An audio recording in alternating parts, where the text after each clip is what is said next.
Volleyball is a simple game. Bump, set, spike. If you want to succeed, it's all about moving your feet.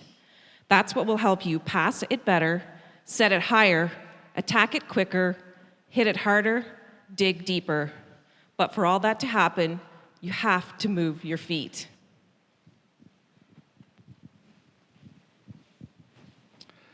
Soccer is an incredible team sport that requires 11 individuals to work together to move the ball up the field. Scoring, winning games, and championships doesn't happen if you don't move your feet. You have to move your feet.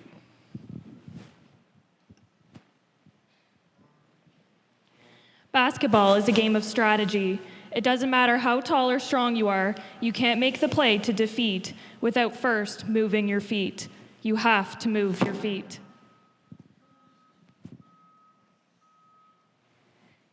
Track and field is a sport of speed, endurance, strength, technique, and most importantly, determination. You'll never be your fastest or your strongest self if you don't start by moving your feet. You have to move your feet.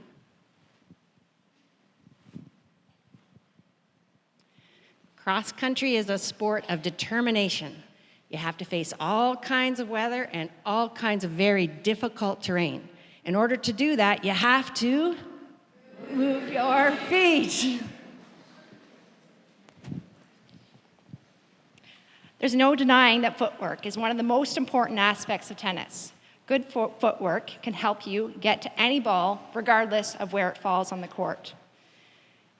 In order to be a dominant tennis player, you have to move your feet.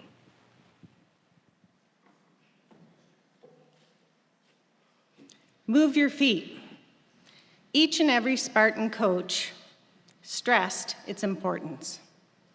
In this gym, on a court, on the track, success is dependent on moving your feet. Relay for Life is no different. The success of our Relay for Life is dependent on all of you to do just that. Move your feet. Move your feet for Stanistreet. On behalf of the organizing committee of this year's Relay for Life, I would like to welcome everyone to the gym for our kickoff rally. Relay is an opportunity to celebrate, remember, and fight back. This assembly is a chance to do the same. We get to celebrate our accomplishments over the past 22 years. We get to remember those who are battling cancer, and it is our hope that at the conclusion of this assembly, every one of you will want to fight back. We truly have a lot to be proud of when we look at our Relay for Life legacy. Way back in 2001, before any of us were born, St. John hosted its first event, the first high school in the province to do so. It became a Spartan tradition, never missing a year, even during the pandemic. Along the way, our small-town high school has raised an amazing $879,000 for the Canadian Cancer Society.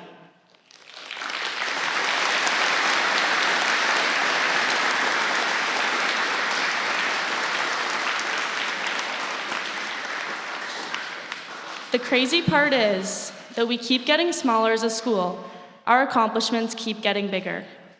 It says a lot about our school. During the pandemic, when many activities were shut down, we didn't give up. Last year, when we were allowed to return to the track and host large group activities again, no one really knew how it would go. Would the Spartan Army still have its fight? Last year, we set a record, beating our previous best fundraising effort by over $11,000 and raised over $73,000. That is a lot of reason to celebrate. I hope that the message is clear to anyone who has ever had to deal with cancer or knows someone who has, and in particular to Darynn Stanistreet, that St. John Catholic High School won't give up on you. I will fight for you. I always do until my heart is black and blue. And I will stay with you. we'll make it to the other side, like lovers do. I'll reach my hands out in the dark and wait for yours to, until I can wait for you. I'll wait for you. 'Cause I'm not giving up. I'm not giving up, no, not yet. Even when I'm down to my last breath, even when they say there's nothing left, so don't give up on. I'm not giving up. I'm not giving up, no, not me. Even when nobody else believes, I'm not going down that easily. So don't give up on me. Now I'll hold on to you. No matter what this world will throw, I won't shake me loose. I'll reach my hands out in the dark and wait for yours to, until I can wait for you. I'll wait for you. 'Cause I'm not giving up. I'm not giving up, no, not yet. Even when I'm down to my last breath, even when they say there's nothing left, so don't give up on. I'm not giving up. I'm not giving up, no, not me. Even when nobody else believes, I'm not going down that easily. So don't give up on me.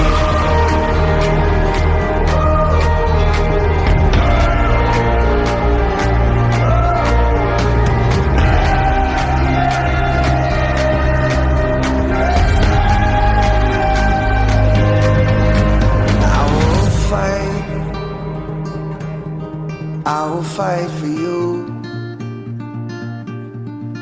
I always do, until my heart is black and blue.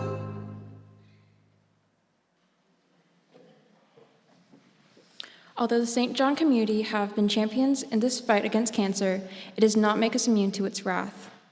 In recent years, we have dedicated our relay event to students Tyra Lico and Connor William Forsyth, and this year is no different.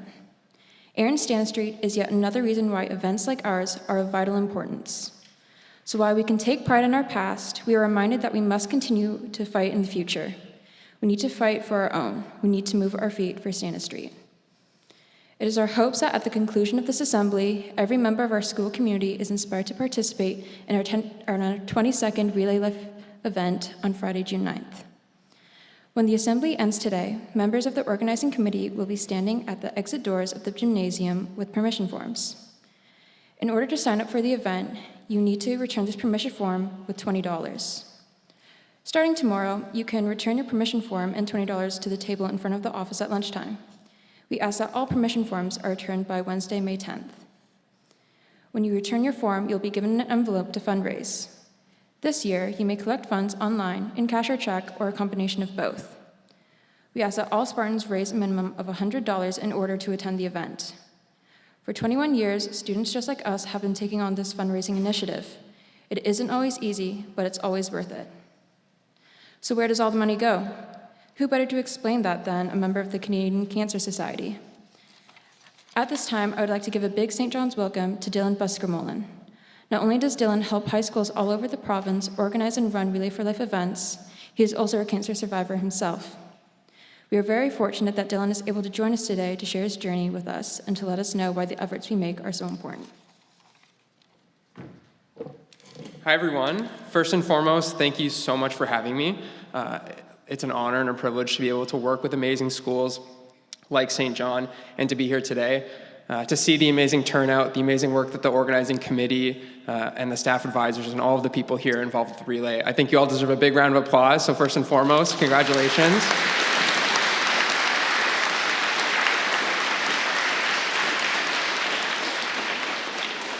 So I have the privilege of working at the Canadian Cancer Society, working specifically with amazing schools like yours. But I'm also involved with a lot of the amazing work, the amazing research and advocacy programs that the Canadian Cancer Society is involved in. So whether it's funding clinical research trials, of which Canada is a leader, notably a little close to home is the Kingston Cancer Clinical Research Trials organization, which funds really global leading research in cancer care and cancer research. But we also have the privilege of funding volunteer programs like the Wheels of Hope program that drives patients to and from their treatments, peer support programs that myself and many others have used to create connections with people affected by cancer across Canada and establish new friends, new family members who are going through similar experiences. So the Canadian Cancer Society has lots of arms and lots of ways it's affecting people who are living with cancer and living with beyond cancer in Canada. But my experience with the CCS and with cancer first started when I was actually just a student like you guys. I was in my second year at Queen's University, and it was right in the middle of my exam season in December of 2016 when I noticed a small lump on my neck, about the size of a gumball. And at the time, not having ever broken so much as a bone, I didn't think too much of it and continued on with definitely not procrastinating my exams, right guys? So I went on with my student life, with my regular day-to-day. And as I did, that lump on my neck grew from about the size of a gumball to close to the size of a golf ball and was starting to impede my day-to-day life. And so that's when I knew I needed to get it checked out. And so in between balancing school and a social life and extracurriculars with now daily trips to the hospital to undergo scans, blood work, and biopsies, eventually I received a diagnosis of Hodgkin's lymphoma, which is a type of blood cancer. And to me, being 19 at the time, I heard blood cancer and I immediately got really scared because blood is everywhere in your body. So I thought that can't be a good thing for my diagnosis. What my doctor told me was that due to all of the research that in part you're funding with Relay for Life, actually Hodgkin's lymphoma was considered a very treatable type of cancer. And that after 6 months of chemotherapy and 2 months of radiation, I would be back on my way to school, living my normal life again. And so with that, I left school. I went back home and started chemotherapy treatment. And right away, I noticed my life take a turn. I had lost my hair, I had gained a lot of weight due to the medication that I was on, and feeling really sick every single day. And that continued for about 3 months into my treatment. It was about halfway through my treatment. I went into my chemotherapy appointment at the halfway mark with my family and my friends in tow. I had the new Nintendo Switch at the time with me to play video games and get me through what was going to be a long day at the hospital. And so I sat down feeling extremely low, feeling extremely sad and sick. And that was when I turned to my left, and me and my mom, who was there with me, noticed a woman who was older than me, but exactly the opposite. She was bright, she was joyful, she was energetic, and she was sharing that energy with the people in the hospital, primarily me and my mom who were sitting next to her. And what she told us was that she didn't have any of the resources or the good prognosis that I did. She didn't have people to take her to and from her treatments or family and friends to talk to her after every appointment. But what she did have was the Canadian Cancer Society and resources like the volunteer driving program, like those peer support programs, and like clinical trials to make her prognosis better. And so that caused a real point of reflection for me because here I was, 19 years old, the whole world in front of me and all the resources I could ever want at my fingertips. And this woman was giving me a school lesson in how to embrace positivity, how to be joyful and bright in the face of adversity. And so that was something that really inspired me to not only make it through the rest of my treatment, be declared cancer-free at the end of 2017, but then get involved with Relay for Life and the Canadian Cancer Society. So in 2018, I attended my first Relay for Life at my school, wearing that iconic yellow survivor shirt. And then in 2018 and 2019, I was actually on the organizing committee, just like St. John's here, for Queen's University to organize my Relay for Life at that school. And I was so inspired because of these experiences and because of the people I met and the difference I was making that I wanted to get involved even more at the Canadian Cancer Society. And luckily enough, I was able to apply and am in the job today that I have, getting to work with inspiring schools like yourself, amazing organizing committees, and seeing the difference you're making today. And I usually say that, that's where I wish my story would end. It sounds very nice. But unfortunately, in February of 2020, right as the pandemic was starting, I was diagnosed with a relapse of my cancer. So that meant going back into treatment, back into more intensive chemotherapy, and this time going in for surgeries that would leave me in the hospital for up to 4 weeks at a time. And it was during these times when me and my fellow patients were more isolated than ever, experiencing more intense treatments than ever. I looked to people like you, to schools like yourself that inspired me in my work and continued to inspire me in my treatment.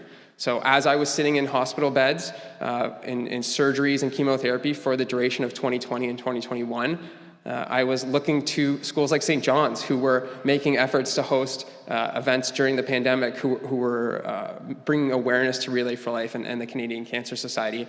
And so I know that for me and many others like myself, you guys were absolutely the number one source of inspiration for us going through treatment and knowing that we had people cheering for us on the other side of the hospital walls. So I want to thank you so much for that. I'm happy to report that as of December 2021, I was declared cancer-free and since have stayed there and was able to come back to work doing the work that we love so much in January of this year. And I'm back just in time for relay season. So I'm so happy to be able to celebrate that with you. I'd also like to celebrate too, if I could get Mr. Peters to come up and accept a fundraising milestone plaque. Now, this is a bit out of date. It's $750,000 because you guys just keep raising so many amazing Relay for Lives. But I want to invite you guys to come up and accept this and to give yourself another huge round of applause for the amazing work that you do.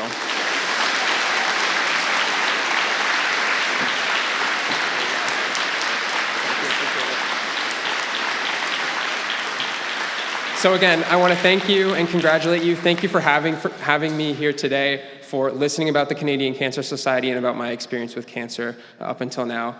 So I'll throw it over to you guys again, but thank you so much for having me.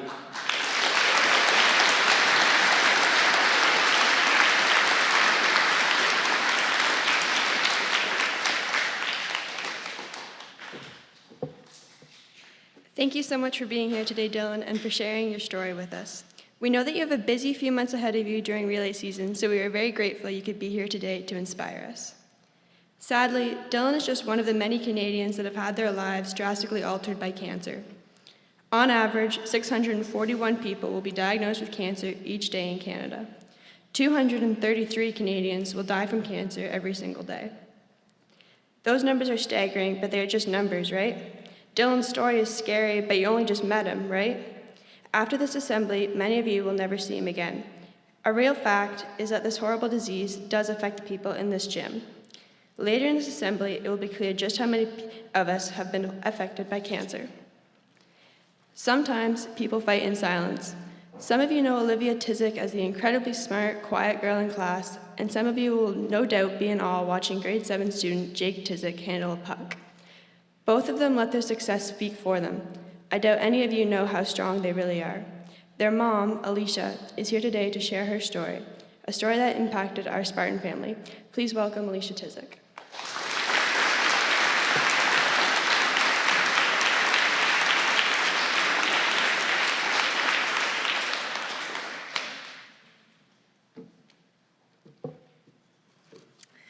Oh, I said I wasn't going to cry, Maggie, but that intro kind of brought a tear to my eye.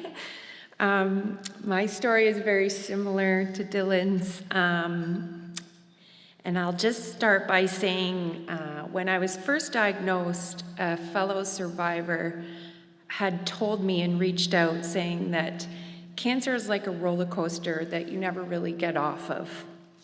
And you'll see as I share my story the ups and downs that you face when you're going through cancer and even after when you're in remission. Back in November of 2018, I still remember the day, it was a Tuesday on the 6th. I was working, I'm an RN at the Perth Hospital. I was working a 12-hour shift and I was orientating someone. And I always wear 2 necklaces. And I was standing, waiting for something, fiddling with my necklace.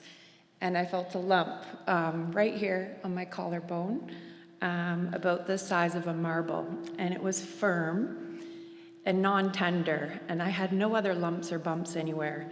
Probably given my medical background, my spidey senses kind of started going off. And I knew I hadn't been sick or not feeling unwell. I talked to a coworker and she suggested that I go downstairs to the Emerge on my lunch break and have it looked at. So I kind of trotted down there talking to my fellow coworkers in Emerge. A doc that I know came over and looked at it. He wasn't too concerned, but I did stress to him the fact that I hadn't been sick, but sometimes people get raised lymph nodes for no reason at all. He decided to do a chest x-ray. So I went off for the x-ray, came back, was standing in the middle of Emerge talking to a friend, and I could see him looking at the x-ray, and I could tell there was something up. He came over to me and said that there was a small nodule showing up in my lung, and that he wasn't really sure, that it could be just an early sign of infection, but he was going to talk to the radiologist about it. I went back upstairs to resume my shift, and a short while later he came up and sought me out, and as soon as I saw him, I knew there was something up. He said that I needed to go for an urgent CT scan. I felt like my world kind of all of a sudden came to a halt. I went home, I told my husband in tears, and my parents. I waited 2 days till Thursday, and then I had my CT. Afterwards, I was given the result that I had several enlarged lymph nodes within my chest and then a node in my lung. They felt it was most likely cancer, but were unsure if it was lymphoma or lung. I was terrified that it was lymphoma, just for the same reason that your lymph nodes go through your whole body, and what does this mean? I was very lucky in that within a few days I got an appointment at the Kingston Cancer Clinic. And within 3 weeks I had a biopsy, a CT scan, an MRI of my brain, and a PET scan. And I was in seeing my oncologist and had an appointment for my first chemo. 3 weeks, that's pretty amazing to be able to have all that. As much as probably they were some of the toughest times of my life, I felt lucky that I was on the road to recovery. See, when you're first told that you have cancer, it's the unknown that you don't really know. Am I going to survive this? What type of cancer do I have? How bad is the chemo going to be? How is it going to affect my kids? Am I still going to be able to work? It's all the unknown that is terrifying. Once I had a plan in place, I felt much better. My oncologist too told me that Hodgkin's lymphoma was very treatable. I was diagnosed with stage 4 because I had metastasized into my lung. But I was given an 80% chance of recovery. All the fundraising and money and cancer research that we do here gives those statistics to patients and makes them feel hope and that they can get through this. I started my chemo and it was for 6 months. I too struggled with some nausea, I lost my hair, fatigue, but overall I was able to survive the symptoms and treat them. One of the most positive parts is that at the Perth Hospital we have a chemo transfusion room that's a satellite site with Kingston. So after my first chemo treatment in Kingston, I was able to have the remainder of my treatments in Perth, which was great because I was able to maintain my independence and I felt like I was going on living as normal life as I could. I could get my kids off to school in the morning, drive myself to chemo, have my 6-hour chemo treatment, and then be home in time to see the kids home and make dinner. Maintaining a sense of normalcy was really important to me. After 6 months of treatment and chemo, I was told that I was in remission. And I wasn't surprised at all. I never thought for a minute that I wasn't going to be in remission in the summer. We celebrated, of course, and were extremely happy, but I was ready to move on. I went back to work almost immediately. I took a new job as charge nurse on the 2nd floor, a busy, stressful job, and I moved on. We all moved on. After about 6 months, I was at a follow-up appointment in February. It was just a routine appointment. The nurse came in, asked me, do you have any new lumps or bumps? And I said no, and she walked out of the room. But then I kind of thought, I actually don't remember if I've checked recently. So just out of pure habit, I reached up to my collarbone, the same little spot, and sure enough, there was a lump there, and I knew right away what it was. So back to the scans and tests and biopsies, and sure enough, I was in relapse. Except this time, it was in more lymph nodes surrounding my sternum, and I had 6 spots in my lung. Again, you go through the few weeks of the floor falling out beneath you. I had to explain to my kids that I was going back into treatment, and it was March at this point, and enter COVID. This kind of made a whole new set of problems. The kids were home. They weren't at school during the day where I could just lie around and kind of watch TV and sleep and feel sick and gross and then pick myself back up when they got home from school. No, they were home. We were trying to homeschool. We couldn't go anywhere because not only were we all kind of isolating from COVID, but the thoughts of me getting COVID when my immune system was so low during chemo was terrifying. So it restricted me, but it also really, really restricted my family. My parents felt that they had to stay away because they were worried. My whole support system of friends and family were kind of gone, and my kids really couldn't hang out and be distracted with their friends because of it as well. The good news is that I was able still to have a plan in place. I had 3 more cycles of chemo, again in Perth, which I'm so grateful for, and then entered into a stem cell transplant. So June 1st, 2020, I went into the hospital for 3 weeks, and it was COVID. So I, at the time, was told that I couldn't have any visitors or family, and it was terrifying. I held it together as I said goodbye to my kids as they were crying, and my parents and my husband, and I walked into the hospital in no tears, and I walked to my room, and I sat down on my bed, and I just started bawling. And this wonderful social worker walked by and poked her head in, and she said, "Are you okay?" And I said, "Oh, it's just a lot. It's a lot." And she said, "Well, did you not know that you can now have a visitor every other day?" One person. So my husband, who is a great support system for me, was able to come every other day. And thank God for that, because it was probably the hardest 3 weeks of my life. And thank God for technology, because video timing and texting my kids all the time and my family were a godsend.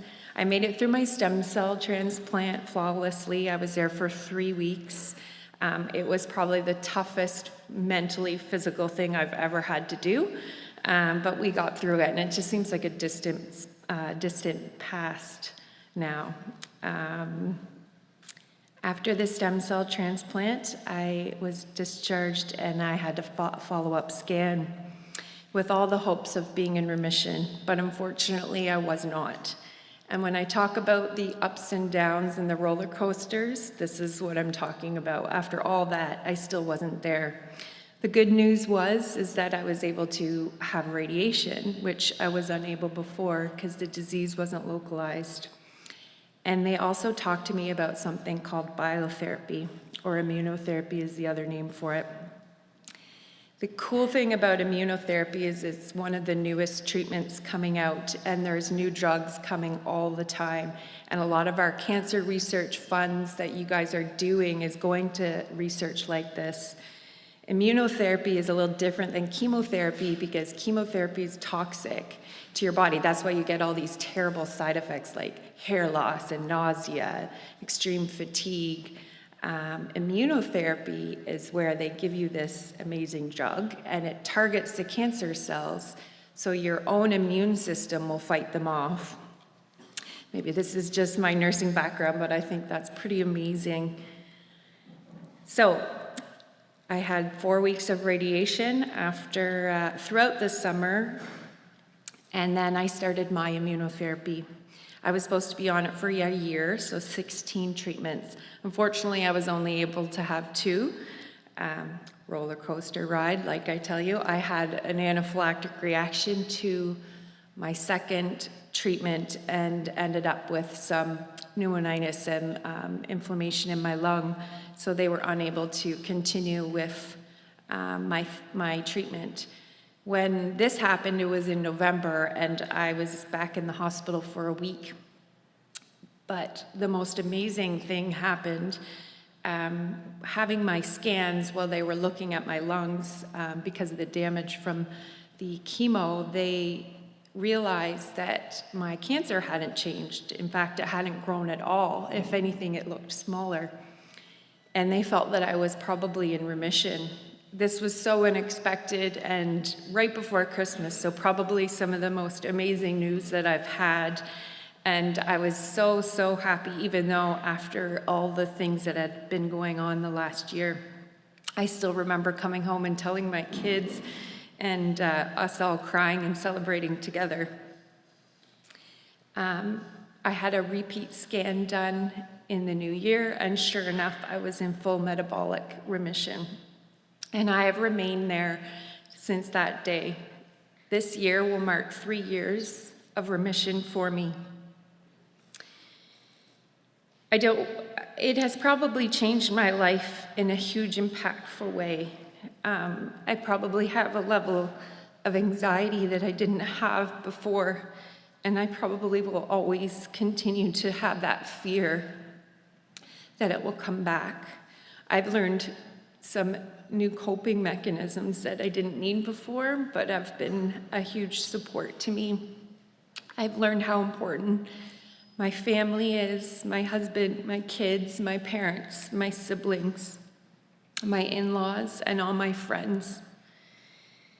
The second thing that I had to kind of battle through is the first time I went into remission, I expected it. I didn't think for a second that I wasn't going to be there. The second time I went in, the first time was that way. The second time I went to remission, it was harder. When you're receiving treatment, you feel like you're doing something about it. You're on a path. When you finish treatment and you have to rely and trust your body again to not let you down, it becomes very difficult and a whole new set of things to think about. Over the last 3 years, every day that passes, I feel grateful and like I'm going to truly achieve that finally and forever. We don't really say cure in blood cancers, we say remission. The second big change in my life, I would say, is my job. And this is probably one of the best parts. After I went back to work the second time, I made a life choice that I didn't want to go back to working full-time shift work anymore. I wanted to be home for Christmases and holidays. I didn't want to miss any more of Jacob's hockey tournaments or Olivia's riding shows. I wanted to be home when they got off the bus, or just to be around and make supper and do all the things that a mom really wants to do, which I realized after going through that sometimes life's too short and you need to take the time to be with your family. Luckily, a job came up in the chemo room in Perth, the transfusion room, which is where I received all my chemo. So last year, I went back to school and became certified as a chemotherapy, biotherapy, oncology nurse, and now I work in there. Being able to share my story with patients and empathy towards their experience has really humbled me as a nurse. I'm able to connect with them, I think, in a way that I wasn't able to, and help them advocate for themselves. I don't want you to think this is all a sad story. My life is completely full of love and happiness, and it's really highlighted those important things to me. I'm so much more than the disease I have fought. I'm a mom, a wife, a daughter, a sister, an aunt, a friend, and a nurse. I think it has taught me resiliency. It's taught my kids resiliency and strength, and I really truly believe as a family we're stronger because of it. To this day, I've had 25 rounds of chemo, 20 rounds of radiation, a stem cell transplant, 2 rounds of biotherapy, and have beaten stage 4 cancer ×2. I'd like to thank the organizing committee of Relay for Life for all your hard work and for everybody here today that is going to raise as much money as they can for this important cause. I'd like to thank Mr. Peters for inviting me to speak today. When I was in the hospital for my stem cell transplant, a fellow survivor and good friend sent me a quote that I wrote down and read regularly. I will share it with you today. To regularly do that which is hard but important when it feels most uncomfortable is how warriors are born. Thank you.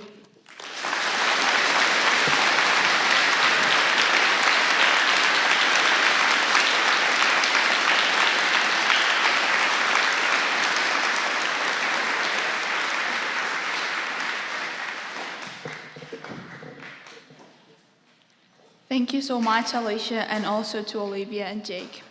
Like Dylan, Alicia is a fighter, and her 2 children, students here at St. John, fought that fight with her.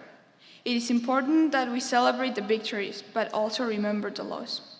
Every student who registers for Relay will receive a luminary bag. These luminaries line the track outside on the day of our event. Bags are decorated in an effort to pay respect to someone who has battled cancer or to provide a message of hope to others. In the evening, as daylight fades, these luminaries light the track and guide the walkers as their legs grow weary during the final hours of our event. These luminary bags are what makes walking the track special. They are a reminder of just how many people are impacted by cancer and how important it is that we are out there fighting back, that we all decide to move our feet.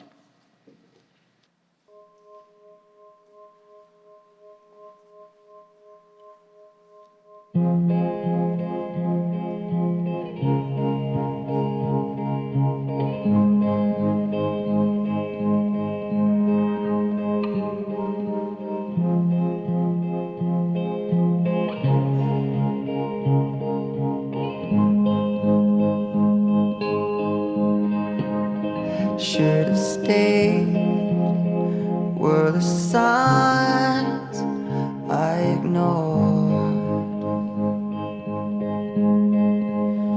Can I help you not to hurt anymore?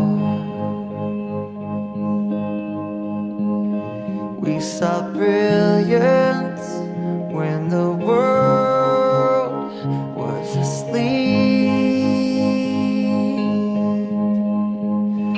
There are things that we can have but can't keep. If they say, who cares if one more light goes out in the sky of a million stars? It flickers, flickers. Who cares when someone's time runs out? If a moment is all we are, or quicker, quicker. Who cares if one more light goes out? Well, I do. The reminders pull the floor from your feet. In the kitchen, one more chair than you need. Oh, and you're angry, and you should be. It's not fair. Just 'cause you can't see it doesn't mean it isn't there. If they say, who cares if one more light goes out in the sky of a million stars? It flickers, flickers. Who cares when someone's time runs out? If a moment all we are. Or quicker, quicker. Who cares if one more light goes out? Well, I do.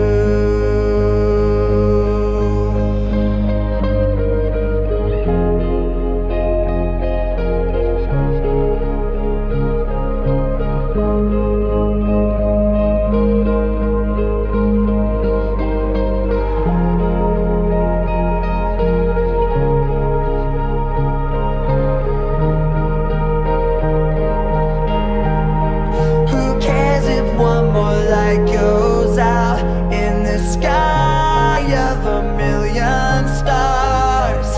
It flickers, flickers. Who cares when someone's time runs out? If a moment is all we are. Or quicker, quicker. Who cares if one more light goes out? Well, I do.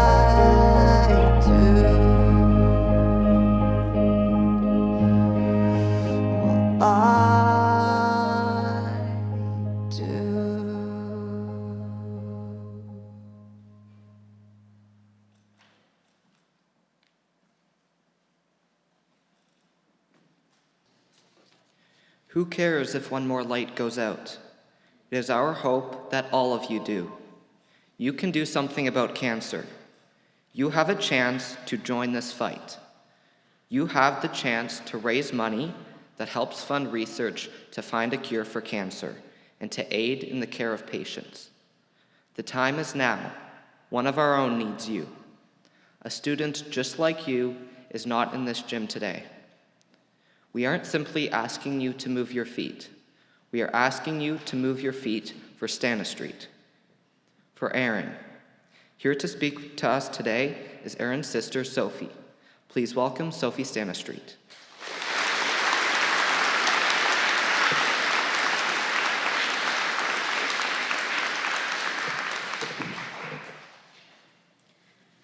Good morning, everyone. My name is Sophie Stanistreet, and I'm here to introduce you to my brother. Darynn Stanistreet is 14 years old and a student here at St. John's. He is smart, funny, and athletic kid.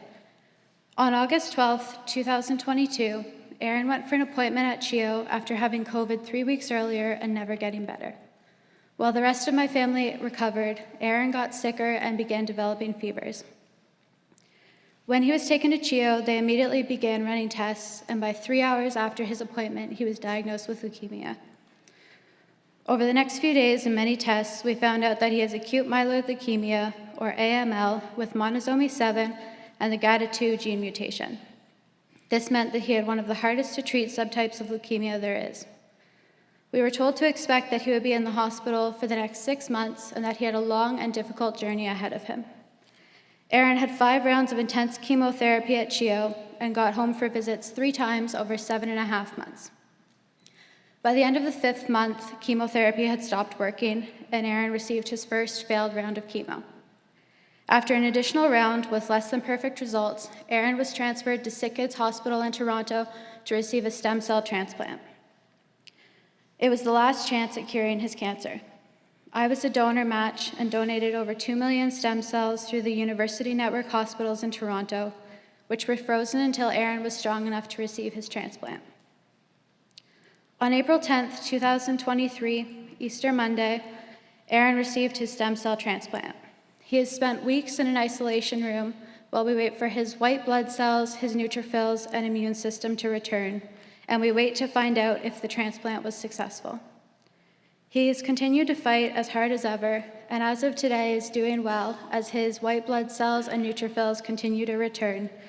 He has received over 172 transfusions of blood products, which requires over 400 donations of blood and platelets. Darynn's story is one of many, which makes Relay for Life more important than ever. More and more children are being diagnosed with AML, and money raised at events like these gives people with a cancer diagnosis hope that doctors and researchers will one day find a cure for whichever type of cancer that they have. Your donations and fundraising help real people have a second chance at life. I would like to sincerely thank the St. John's community for all of the support we have received since Darynn's battle began. We greatly appreciate all the fundraising efforts, seeing everyone in their Stanistreet Strong gear, the prayer bouquets and cross made by the Forbes family and Aaron's class, and all the meals we have received from the staff. I would also like to thank all of the staff and teachers who have supported our other brother, Gabe, as he has transferred from in-person to online classes so we can live as a family in Toronto while Aaron continues his treatments, and all of the teachers and staff who have supported Aaron. As we kick off Relay for Life 2023, please keep the cause and goals of Relay for Life in your mind as you fundraise. You are directly impacting and helping millions of people battling cancer. As well, please consider donating blood or stem cells if you are able. In Ontario, you can donate blood if you are 17 years or older and join the stem cell registry if you are between the ages of 17 and 35. If you fall into this criteria, please consider looking into these options as your donation could save a life. Over 70% of people who need a stem cell transplant will not be matched with a family donor and therefore will rely on the stem cell registry. And the Canadian Blood Services is desperate for your donations of blood and plasma. Thank you all for listening to Aaron's story and all of the prayers and support my family has received, as well as your future participation in Relay for Life. Remember, you have the power to help researchers develop cures for cancer and save lives with fundraising events and donations of blood and stem cells. Thank you.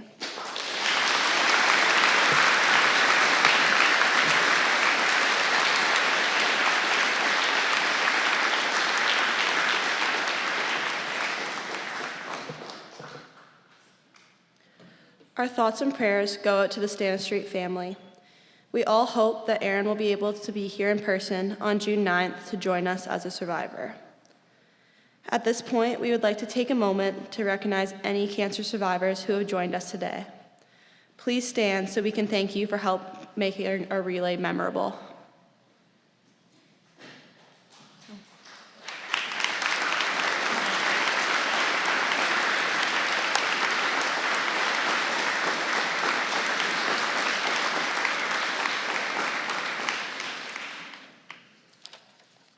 Survivors, wearing yellow shirts, lead us on our opening lap of relay, the Survivors Victory Lap. These special guests are symbols of hope. They are the face of the fight. They remind us that cancer affects real people and that real people can be heroic. June 9th, the day of our relay, will be Aaron Stanistreet's birthday. There'd be no better gift than a yellow t-shirt. Aaron, we believe in you.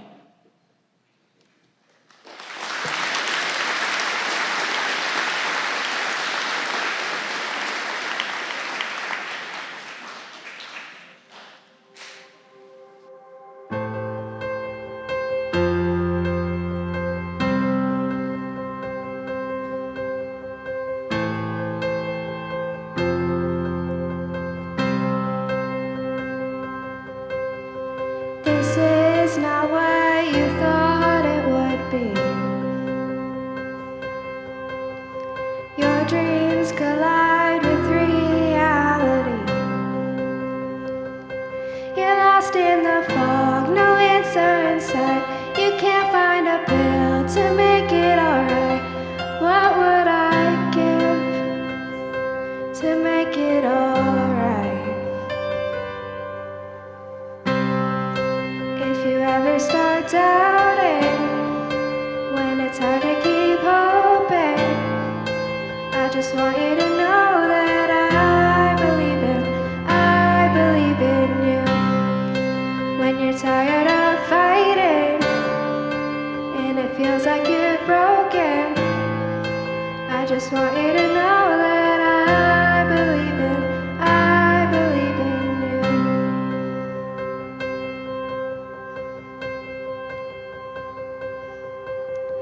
Running a race with no finish line. Now you're in the fight of your whole life. You work twice as hard to get half as far. Nobody knows the hero you are. I want you to know the hero you are. If you ever start doubting, when it's hard to keep hoping, I just want you to know that I believe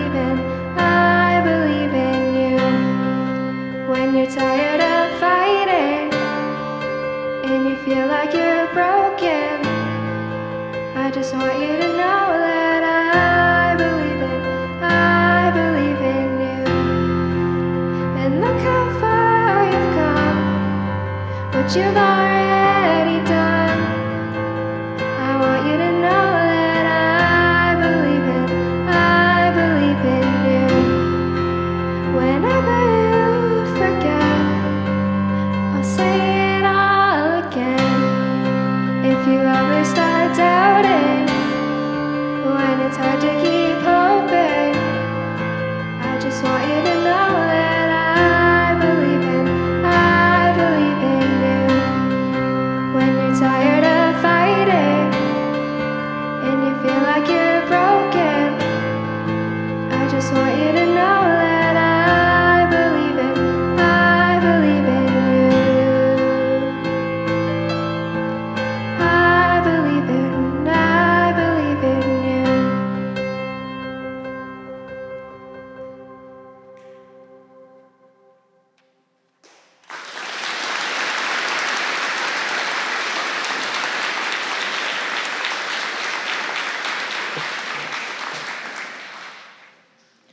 The choice is yours. You have no idea how much of a difference you can make, how much you can help. We all know someone, we all have a reason. Move your feet, because every step you take matters. Move your feet for Stanistreet. When you walk the track, you let people like Dylan, Alicia, and Darynn know that they are not walking alone.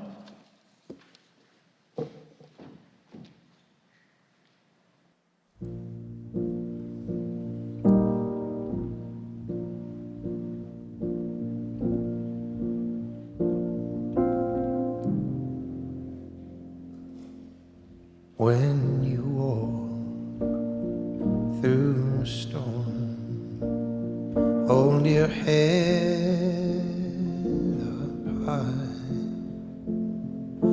and don't be afraid of the dark. At the end of a storm, there's a golden sky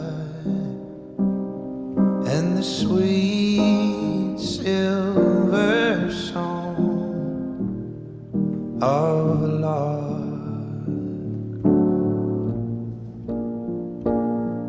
Walk on through the wind, walk on through the rain, though your dreams be tossed and blow.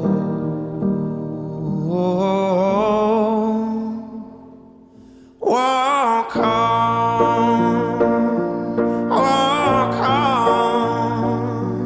with hope in your heart, and you'll never walk alone,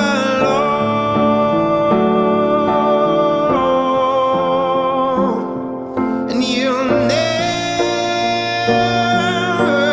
walk alone.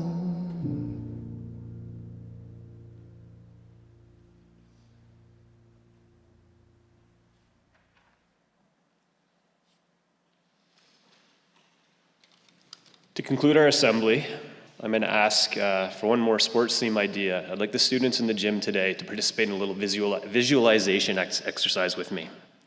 So I'm going to ask you all to close your eyes. I want you to picture exactly where you are right now. Picture where you are in the gym and who's sitting next to you and who's sitting around you. I want you to take into consideration how you're feeling. I want you to think of your routine this morning.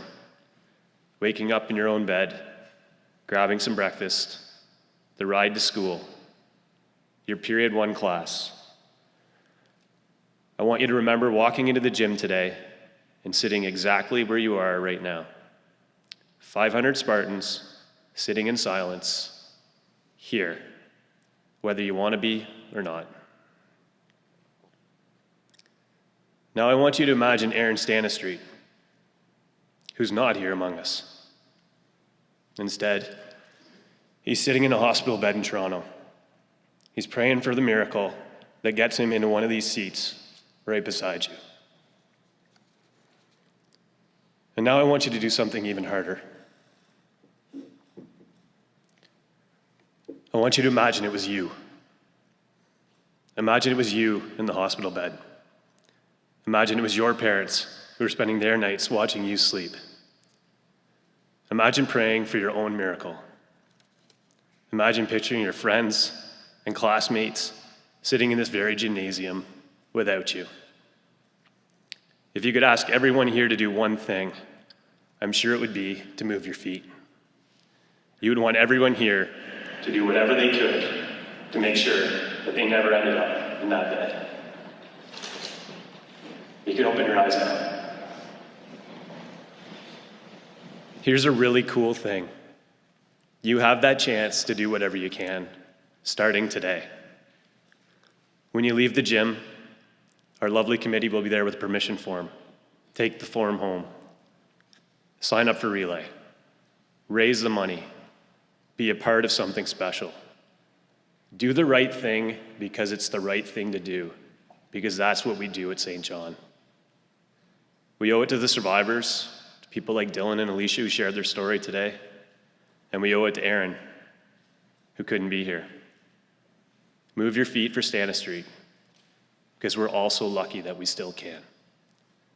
Thank you very much for your attendance today and for everyone who made this possible.